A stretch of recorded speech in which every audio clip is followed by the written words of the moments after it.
Right, here we go again for this one. Greetings everybody, this is Charles1K92 here, also known as GM65 of the PlayStation Store Network. So, last week we spoke about Kingdom Hearts 1. Not one, just 1. And basically, we spoke about how the game began, where it was going, and where it came to an end. This week, we are continuing with this. So, we are getting closer and closer to Kingdom Hearts 3. Still quite a few weeks away, but we're getting there. So, this week we're talking about the sequel to Kingdom Hearts 1. Now, I know what many people will probably say, well, be a bit more specific, what sequel are you on about? Well, we're not saying Kingdom Hearts 2. There's another title that kind of gets in the way of this.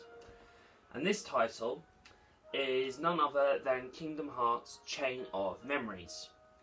Now, reason being that it is this way is because I'm going to assume that this is just something to make sense for the second game, because they want to introduce new characters and they think, well, the best way to do this is if we have a game that is supposed to bridge the gap between the first and the second game in the numbered titles. So we can't call this technically Kingdom Hearts 2, we need to come up with a jazzy name, hence why Chain of Memories. Now, something interesting to say is, well, what is a memory to us? Alright, so why have they chosen this title, Chain of Memories? What is a memory? Well, memory is obviously a recollection of an event which only a particular person can ever recall. So, I remember making the video for Kingdom Hearts 1, like what I done last week. Well, I say last week. Yeah. So, I remember that. I remember telling you guys about that. But, let's just say there's going to be some of you who'll say, well, I actually remember you saying these things, but because it's on video, it's pretty hard not to lie. So, yeah, so each person has a certain way of remembering certain things. Some things come easy, other things take a while. And this is where Chain of Memories plays into that. But the words chain, memory, memory's a chain to us, is it? Well, in a way for Kingdom Hearts lore, it is. So we'll just break this down just to make this easy. So when it comes down to a memory in Kingdom Hearts 1, a memory is something which we keep here in our heads, right? So that's where it all goes. But there's an attachment to this. So I want you guys to now think of something in your head, right? Think of a memory. Let's say a happy memory, a memory that makes you very happy. What does it do to you? Obviously it makes you happy, but here. Is it a warm feeling? Is it a nice feeling? Should be, because it's happy. Alright, now let's also think again. A memory which upsets you.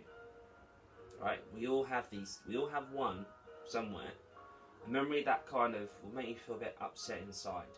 Maybe a loved one who passed away. Maybe an incident that happened. Or maybe where you were hurt physically.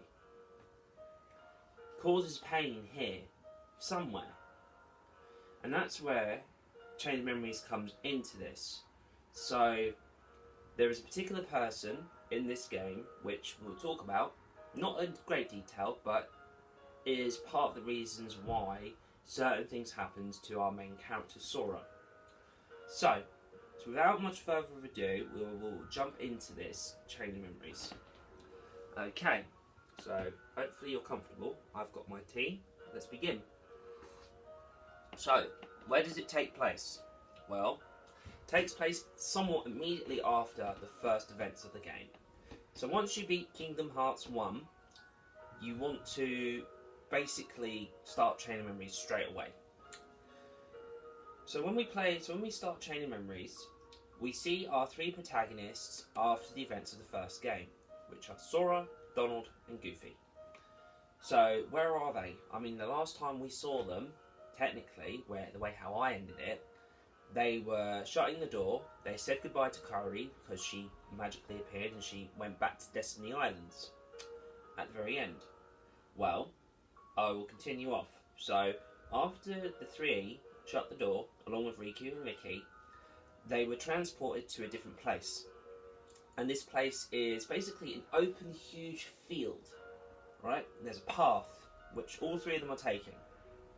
They encounter Pluto, Mickey's dog, and Pluto has got a letter from the king. Now, very strangely enough, this letter doesn't get opened, apparently, or it does, and it's just something to say, listen, try and find us, we are somewhere if this happens. So that's what their new mission is. Their mission is now to find Riku and the king. So Sora, at this particular point, is a bit knackered. Like, you've got to think about it. So they all decide to take a quick sleep, and the world goes into nightfall, wherever they are.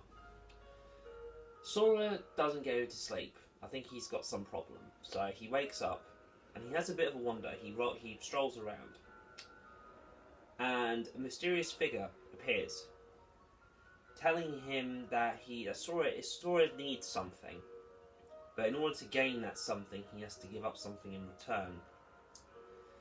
And this man appears and disappears when he's speaking to Sora. So Sora's trying to find out where he is, but he keeps on disappearing and reappearing. But then when Sora sees him again, the man fades away, but he turns into a general direction and leads Sora to a mysterious castle. It's not Hollow Bastion, but it's a mysterious castle nonetheless. Now, just to get back on Hollow Bastion very quickly, because I realised my mistake when I re-watched my video. So basically, at this current moment, I know the video is out, and I realised my mistake kind of afterwards. So when I spoke about near the end of the first game, of where Leon and the guys arrived in a place called Radiant Garden, technically Radiant Garden is Hollow Bastion, so I made a bit of a cock up on that, so my apologies if, you know, somebody gets triggered by this, but it's an easy mistake after you play the games, so I will be just referring Hollow Bastion as Hollow Bastion till Kingdom Hearts 2, so it is Hollow Bastion, I made a mistake, please forgive me. Getting back on topic, so when Sora arrives at this new castle, he doesn't go in alone, obviously, he gets Donald and Goofy to come with him. Now, there is one other character I did leave out from the first game, and that's Jiminy Cricket. Jiminy Cricket is from the world of Pinocchio, or the Disney movie Pinocchio. And he's a little cricket, and what he does is he chronicalizes everything that you did in the first game. So he's with you throughout the first part of the game, like for the first adventure, and I nearly spilled tea on myself. Anyway, so what happens is Jiminy chronicalizes everything. So anything that's happened, he writes it down, and basically you can refer to it as the game goes on. So let's say, like in the first game, you're able to review everything that you've done, so you can read it up if you want to. And there are secret Ansem reports as well that are from the first game, and Jiminy also writes these down as well, or at least he adds the pages into his journal. So, when they arrive at this castle, the three of them instantly get this feeling that they have to go inside. So they all go in, and let's just say the excuse is, well, King Mickey's here, and Riku must be here too, if the king's here. So when they go in, they encounter the mysterious man again. Sora doesn't like who this guy is because he's got a bad feeling. So summons his Keyblade and is ready for an attack. Donald tries to use a thunder spell, but nothing happens. Tries again and again, nothing happens again. The mysterious man then says, well, I think it should be obvious, isn't it? The moment you set foot in this castle, you forgot every spell and every ability you ever knew. So I was like, what? Yep, it's all gone. You've basically been reset to level 1. All of them. So I was like, well crap. Anyway, so the man then continues to say, this is how this place works. In order for you to find something, you must give up in return. But if you... Well, to lose is to find, and to find is to lose. So, if you lose something, you're going to find something, but if you want to find something, you will lose. So it's more or less of a thing. Anyway, so what happens is this mysterious man somehow tries to attack Sora, and basically he goes through him in a sense, and discovers, well, simply by just going through you, I have created this, and it's a card that he makes. Gives it to Sora, and he says, simply walk up to the door, present the card, the door open, and the world that this card is supposed to be will be inside the next room. So Sora isn't too sure, neither is Donald and Goofy, but he walks in. When he walks in, it's Traverse Town. It's the first world that he ever explored. Donald and Goofy have disappeared, and they've actually been transformed into cards. And they're only going to ever be useful to Sora if Sora really needs them.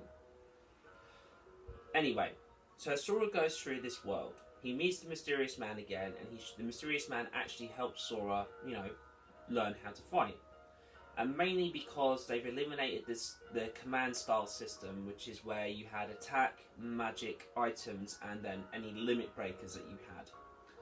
So what they've done is they basically abolished that and made it all into cards. So basically each card has a value, each card does a particular amount of damage, and there are different versions of the cards. So like you've got different Keyblade cards, you've got different magic cards.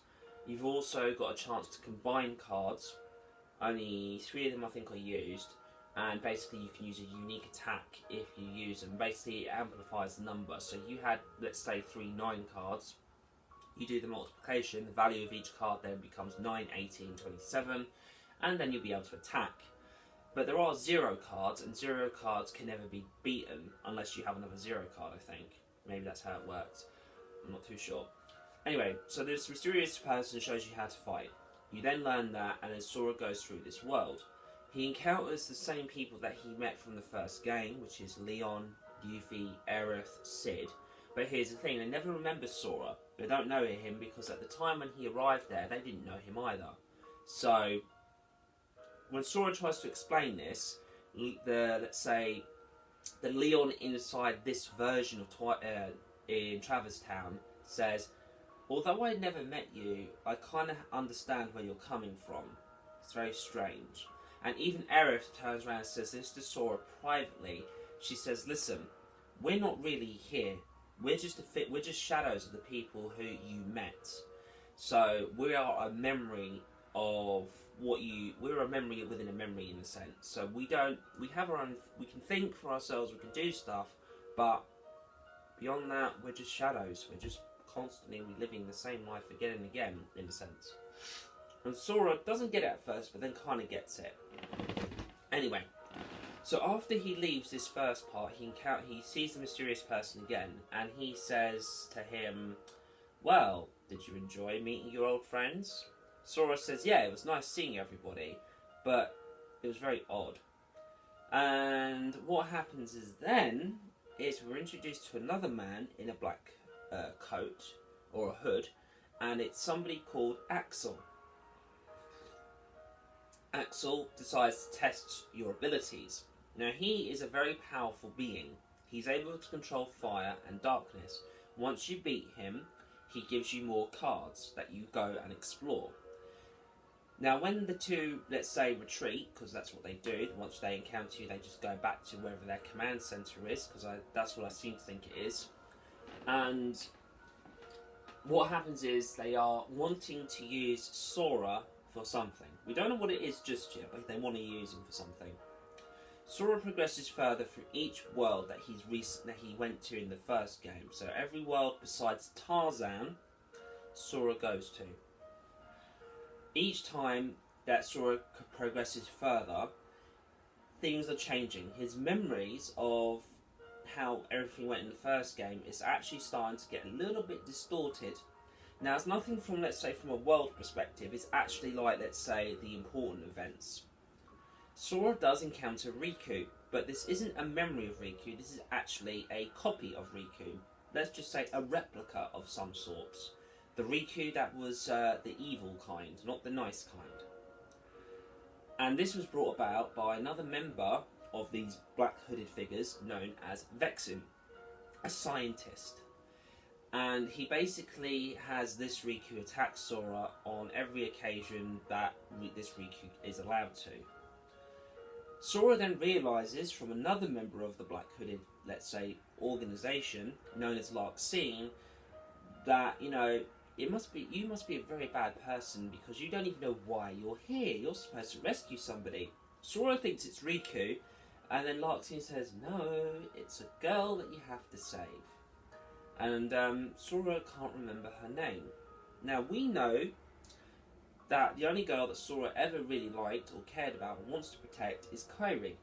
But this is where his memories are being fuddled with here. He can't remember. Sora was given a good luck charm by Kairi in the first game, and when Sora looks at it, he can't remember who it was from. But the good luck charm has actually changed its form, physically, and it's different, and he can't remember. But then eventually a name does pop in his head, Naminé. Larxene says, yes, it's her, she's the one that you have to save. Keep on fighting, and eventually you'll be able to see her. So it's like, okay. Anyway, eventually as Sora progresses further and further, making the multiple encounters with Riku again, and defeating, let's say, the bosses of each of those memory worlds, Sora eventually goes to a world where technically he's never been before. It's a brand new world. When Sora progresses further, Vexen gets challenged by, not just Larxene, but also Axel, and the leader of the castle, Marluxia, which is the mysterious man that we saw at the very beginning of this game.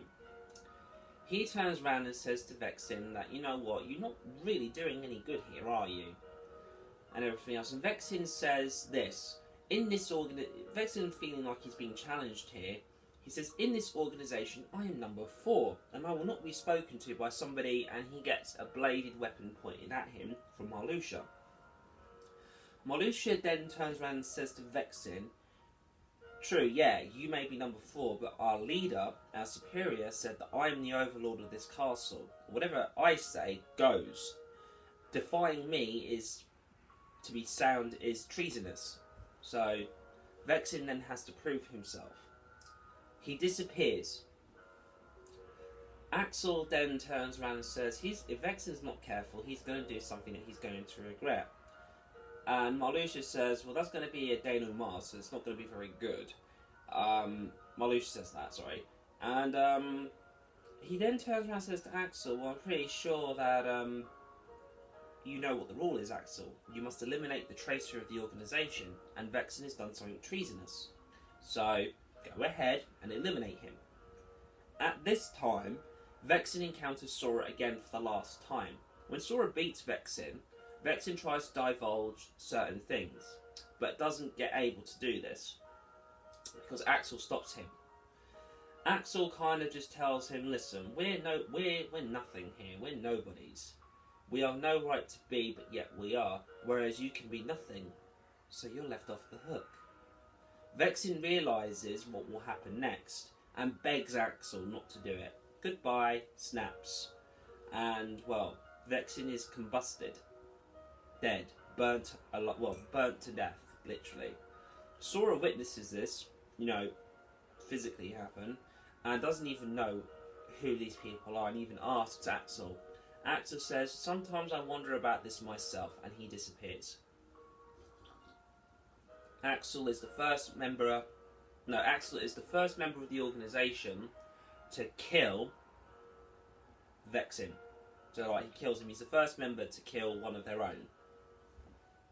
And Larxene and Marluxia are very happy for him, and they says, well done, you've actually done something good, because we want to overtake the organisation. We want to overthrow our superior. So it's like, Vexen was just going to be in our way. It was going to happen at some point. And Axel kind of feels a bit bad about it, and he says, well, not too happy, but okay, fine, we can do it. The 3 of us, we're all powerful. Why not challenge the old guard, Anyway, but they still need Sora. Sora is the key to, their success. And Naminé, who they have in their possession, is the one who's interfering with Sora's memories. She's the one who's changing everything in Sora's head. Larxene then makes another attack on Sora, but this time it costs her her life, and she fades away. She dies. Irony. Now, Riku, or at least replica Riku, has made a couple of attempts on Sora as well, and is stopped multiple times. The last time that, let's just say, she does anything to Sora, this is Namine here, not Sora, she does something to Riku actually. Riku does try to attack Sora, but Namine stops him and basically makes Riku go all limp. And Sora does get told this by Larxene, I think before she dies, not directly before, but before they have their fight. She says, well, this Riku is nothing more than a fake, just a toy, something which was created from your memories, and also from the real Riku's. Because the real Riku is in the castle, but Sora doesn't know where he is. Anyway, so after Larxene's gone, Axel reappears, and turns around and says to Marluxia, listen, my role is actually to monitor and supervise everything here by, from our superior. And you remember the order to eliminate the traitor? I would say you're the one who's more treasonous, Marluxia. Marluxia then, has to defend himself, in the sense, from Axel. At this time, Sora has progressed further into the castle and eventually finds the room that Marluxia and Axel are in. Then Marluxia does this. He actually summons Namine to defend himself from Axel's attacks. Axel, says, listen, that person's not going to be your shield. I'll cut through her and then get to you. But Marluxia knows that Sora's behind Axel, and he turns around and says to Sora, listen, Axel says he's going to go through Namine to hurt me. You're not going to let that happen, are you? And Sora, like a good doggy, listens to Marluxia. Sora beats Axel, obviously, and Axel fades away. So, he's dead. Riku reappears again, and he says that he's not the real one, he's just an imitation, that he's here to help protect Namine from Marluxia. Sora beats a version of Marluxia, but the real one's deep inside the castle. Sora has one more final battle with Marluxia, slays him, and he's gone forever. When he meets up with Namine again, Namine turns around and says, well, she's grateful for what Sora's done, and that she's sorry for putting him through all this trouble. Sora says, no, it's fine, we're friends, I know that. But Namine says, but I manipulated you, I've changed your memories too much. This friendship that you feel is not real. And Sora doesn't see it like that. He goes, listen, you were forced to do this, but you've changed. That's the good thing. And at least you decided to help me when it mattered. So Namine says, well, I can do something for you. I will put back your memories as they were. I know how your memories were, so I will be able to fix it. Sora says, okay, great, I'm up for that, but there's a problem. The rules still apply in Castle Oblivion, which is if Sora wants to have his memories back how they were, he's going to forget everything that happened in Castle Oblivion. Like, it will be as if it never happened. Sora accepts it. He goes, okay, I'll do it. So Namine takes Sora to a giant pod. Sora steps inside, the pod closes. Well, the pod doesn't close just straight away. And Sora makes a promise, and he says, listen, after this is done, I promise you I will thank you for what you've done. Namine says, well, I'm not too sure how you're going to do that, because everything that you know will be gone. But Jiminy Cricket pops up and says, I'll just leave a little note, because a note is different from a memory, so it's not going to be changed. So, and this is the thing, Namine does say, well, anything that you've written in your journal will also be gone. That will just go, be erased. So it's just like, well, how's that? Well, magic is the reason, apparently. Anyway, so, Jiminy just writes a note and says, look, this note is just to say thank Namine. So, we won't know who you are, but we'll know that we'll have to thank you.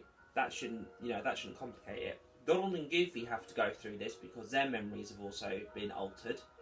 And they have to go through this reprogramming of their memories too. Anyway, and that's the end of Sora's journey in Chain of Memories. But there's more. There's a lot more, actually. Because, as I said, Riku is in the castle. And how he arrives is slightly different. He was trapped in the realm of darkness. He eventually found his way into Castle Oblivion, but he was found in the basement. Now, He then travels, more or less, he has to work his way up, as it were. So Sora made his way up as well to, let's say, the top part of the castle, whereas Riku needs to make his way up to the ground floor. Anyway, so when Riku arrives, there are two members of this organisation that notifies them, that knows that Riku has appeared. And this is Lexaeus and Zexion. Zexion is able to detect anybody who comes in or out because he's got a sensory thing. Anyway, so he's able to detect multiple intruders. Some of them are in the basement. One of them, he says, is similar to that of the Superior. The other is Maleficent the Witch, which is from Kingdom Hearts 1. And the other one is Riku.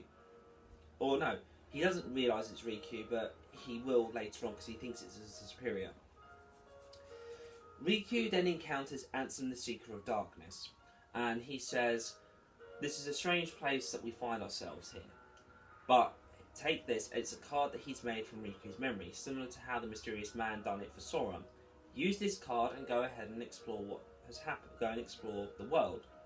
When Riku goes through the first world, it's actually Hollow Bastion that he goes through, and he remembers when he arrived in Hollow Bastion what Maleficent done for him.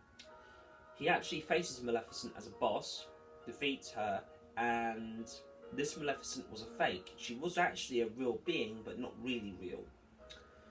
And when it comes down to the Superior, Zexion has kind of like narrowed it down, and he says, actually it's Riku. Riku is the one that was showing up as the Superior. Don't know why, but he was. Riku then travels from each world that Sora would have gone to, and basically realises that Riku has been on his own for a long time. Now, Riku was with the king before he went to Castle Oblivion, but he got separated, and the king says that he's trying to get to Riku, but he's finding it very difficult. Anyway, Vexen, before he died, meets up with Lexaeus and Zexion, and says that the Hero of Light, which is Sora, is in the castle, and Marluxia is ready to use him for whatever he wants.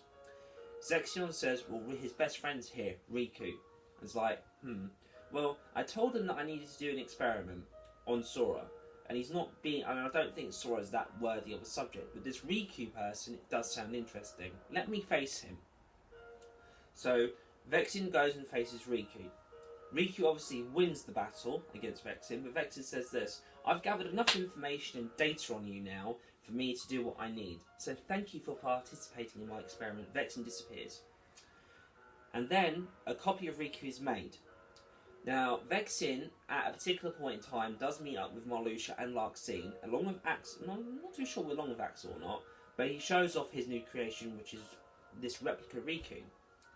And he, wants this Riku to face Sora on multiple occasions, which he does in Sora's story. However, this Riku doesn't like to be known as a fake. Like, he realises that the real Riku's in the castle, and he says, "Listen, I'm not a fake, I'm real." But what they decide to do is this. Naminé gets used to make this fake Riku have the real Riku's memories. And this fake Riku, or the replica Riku, says, "Why do I want to be a scared person who's afraid of the dark? Because, what's the point?" And they turn around and say, "Well, no, it's gonna happen to you because you're weak compared to us." And basically, Larxene, she gets all very rapey, is the best way to say it. Her rape face can give this Riku nightmares because she kicks his ass. And she says to him, "I'll make sure that Naminé fills you with the loveliest little bit of memories about everything. And you won't even remember me beating you up either. It doesn't matter if it's all lies." And, well, his memories get changed. And, Naminé somehow is praised and rewarded for what she does. Anyway, so the replica Riku faces off the real Riku. And what happens is, the Rikus themselves face each other off multiple times. At some point, Ansem the Seeker of Darkness raises his head again. Constantly tells Riku, "You should use the darkness, you should use the darkness, you should use the darkness." And Riku doesn't want to, because he knows what the consequences are. Anyway, Riku then faces off Lexaeus, and he beats him, like kills him in the end. Zexion realises this, and at this current moment, most of the other members of the organisation have all died and perished. Axel appears, and Zexion's actually quite surprised and says, "I would have thought Sora killed you." And he says, "Nah, I made it look like Sora killed me, but I'm fine, I'm good." He thinks I'm dead. Anyway, what's going on down here? And Zexion says, "Well, we've got Riku down here, and he's proving to be a nonsense." And Zexion says, "By the way, did you gather any information on Riku's home?" Axel says yes, gives him a card. Zexion appears before Riku and says, "Listen, go to this world here, and we'll talk." So when Riku goes through this world, he actually goes to Destiny Islands, where it's his home. And when he speaks to Zexion, Zexion says, "You were an islander, and you hated being that, and you wanted to leave. And the cost of that, you opened the door to your world, and your world was destroyed. Countless hearts and people lost to the darkness because of what you did." Riku feels a lot of regret from that. And, well, Riku then decides to face up to what he's done, and he accepts the darkness in his heart. He doesn't, allows it to overpower him, he accepts it, that it's part of him. He faces off Zexion, beats Zexion, and Zexion flees like the little bitch that he is. Anyway, in the very end, Axel betrays Zexion by using the replica Riku. I think at this current moment, Riku does challenge Ansem the Seeker of Darkness, at least the real version of him at least, and beats him. Then after that, he faces off his replica one more time. Not too sure exactly when, because I've never played the game fully before, but he faces off his replica for one last time and beats his replica. And his replica kind of has a bit of a moment of clarity and says, what's going to happen to a fake like me? Someone who's going to be absorbed by the darkness.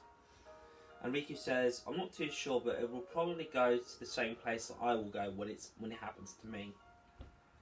And the replica says, the replica does turn around and says, "Well, I've been a faithful replica all the way to the end," and dies.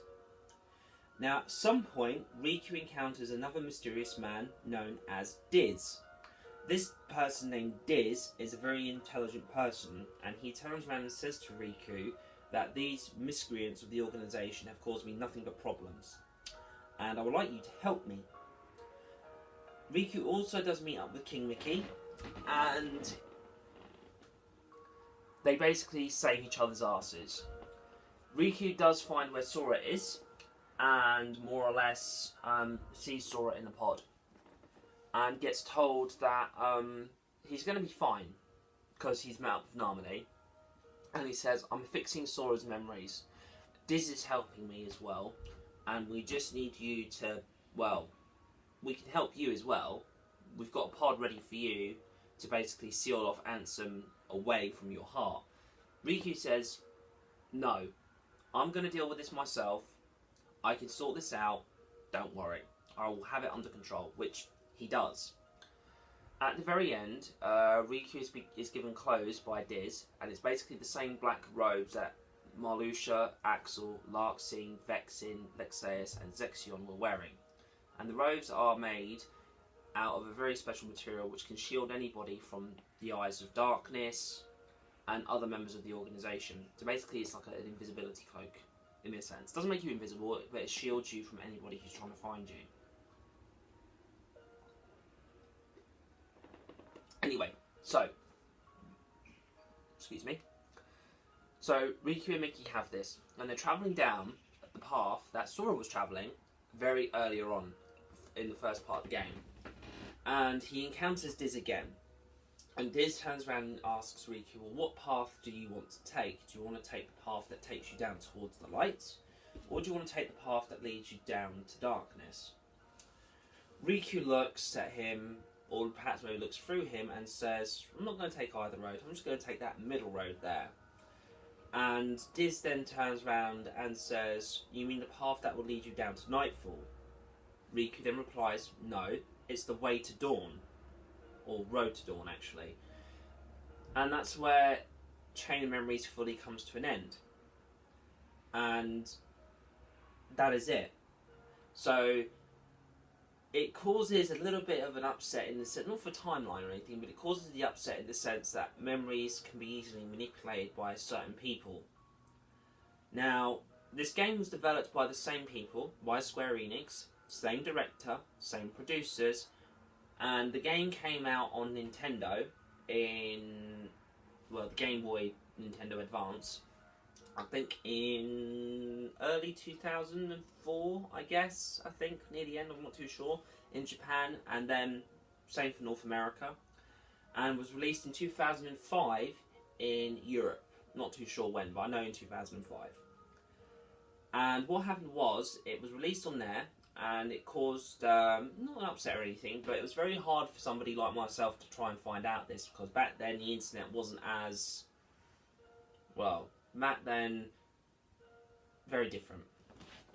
So, if you waited, let's say, a few years later, the game gets re-released on PS2, and it was called Re-Chain of Memories, because it was like a remixed version, because, you know, they re-released it, so we'll call it Re-Chain. And that came out with Kingdom Hearts 2, which got remade as a final mix a year later, I think, or 2 years later. Not too sure when. So yeah, so that's that. And that game sets up our sequel game, which is Kingdom Hearts 2. Now, there is another game that does actually, trying to find out now for you. So let's see. So we've done that, that's Kingdom Hearts 2. That's another game. What was that one? Ah, yeah. So, figuring this out now. So around about this time, another game is taking place. Near enough, I'm not too sure if it's near enough the end, but I think it also is happening roughly at the same time, timeline-wise. So this game is known as Kingdom Hearts 358 by 2 days. I won't be talking about it because that game didn't come out until after... when? It didn't come out until after Kingdom Hearts 2, and another game called Kingdom Hearts Coded. So, next week, we will be talking about Kingdom Hearts 2, which is the true sequel to Kingdom Hearts 1, and basically, we get to learn about this organisation. That's generally what it is. And we get to learn about the truth of who Ansem is, the Seeker of Darkness. We get to learn a little bit more about Diz. We get to find out what happened after Chain of Memories, like what happened with Riku and the King. And we also get to see, we also get introduced to a new character as well, a new person. So yes, I hope this video has been good to everybody. I hope you have roughly enjoyed it. Don't forget to subscribe. Please leave a little like down as well, and also a comment if you want to. And don't forget to hit that bell notification. I have been me, and I'll catch you guys next time.